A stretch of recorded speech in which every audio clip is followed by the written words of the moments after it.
Adakah anda seorang kaki bazar? Memang setiap hari akan pergi ke bazar disebabkan oleh faktor pekerjaan ataupun memang anda tak boleh terlepas untuk beli roti john setiap hari? Berapa kali anda niat sebelum masuk ke bazar nak beli sedikit saja, tapi bila keluar tu macam strongman angkat makanan dan minuman?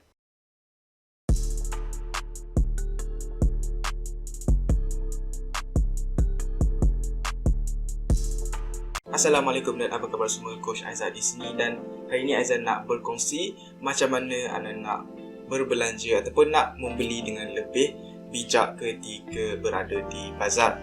Selain daripada dapat menjimatkan duit dan mengelakkan pembaziran, apabila anda tidak membeli secara berlebihan, anda juga tidak akan mengambil kalori yang berlebihan. Okey, itu yang penting. Kita nak menjadi lebih sihat, kita tak nak ketika bulan puasa berat badan bertambah. Tidak mustahil untuk ketika bulan berpuasa berat badan pun boleh bertambah. Macam mana? Aizat ada explain dalam video yang sebelum ini.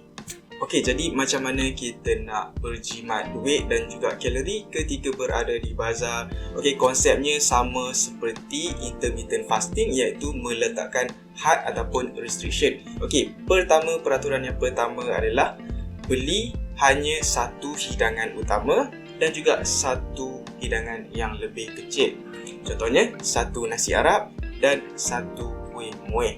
Seterusnya yang anda boleh buat adalah meletakkan had dari segi duit. Okey, sekali pergi ke bazar hanya berbelanja RM10, RM12. Macam saya cakap, konsepnya sama macam mana intermittent fasting boleh membantu dalam pengawalan berat badan, iaitu meletakkan had ataupun restriction. Dengan meletakkan had ini, secara tidak langsung dia akan mengelakkan kita daripada mengambil kalori yang berlebihan. Dan kalau sebelum ni anda dah biasa dengan berbuka juadah yang lebih meriah, mungkin anda rasa dengan meletakkan had ini rasa tak cukup ataupun tak kenyang ketika berbuka. Kat sini juga Aizat ingin berkongsi tips macam mana anda boleh rasa kenyang walaupun hidangan tersebut nampak sedikit. Sebenarnya tak sedikit pun, itu pun sudah memadai. Okey, pertama adalah pastikan ada hidangan buah-buahan ketika anda berbuka. Selain daripada buah yang padat dengan zat ataupun nutrien, kandungan serat di dalam buah-buahan juga membantu untuk memberikan kita rasa kekenyangan. Dan seterusnya, buah juga rendah kalori berbanding dengan juadah yang anda beli di bazar.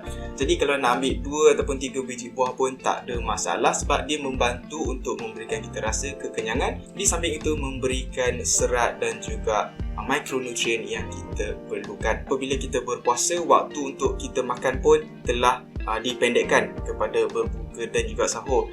Jadi anda perlu ingat juga, kita perlu melengkapkan zat-zat harian pada ketika 2 waktu makan tersebut. Jadi pastikan makanan anda seimbang dan lengkap ketika berbuka dan juga bersahur. Okey, tips yang kedua, walaupun common sense tetapi tak ramai yang tahu, iaitu minum air yang secukupnya.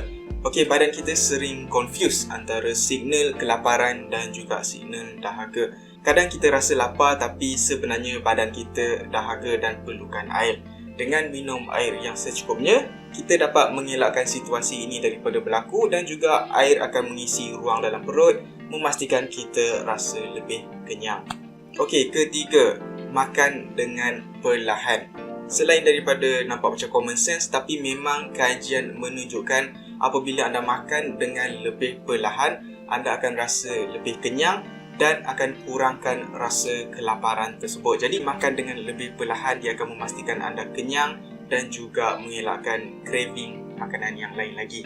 Okey, dan yang terakhir Aizat nak kongsi adalah dari segi mentaliti. Ramai orang fikir berpuasa ni hanya setahun sekali, jadi bazar pun ada setahun sekali dan mereka perlu makan segala benda yang ada dalam bazar tersebut sebab Ramadan tiba.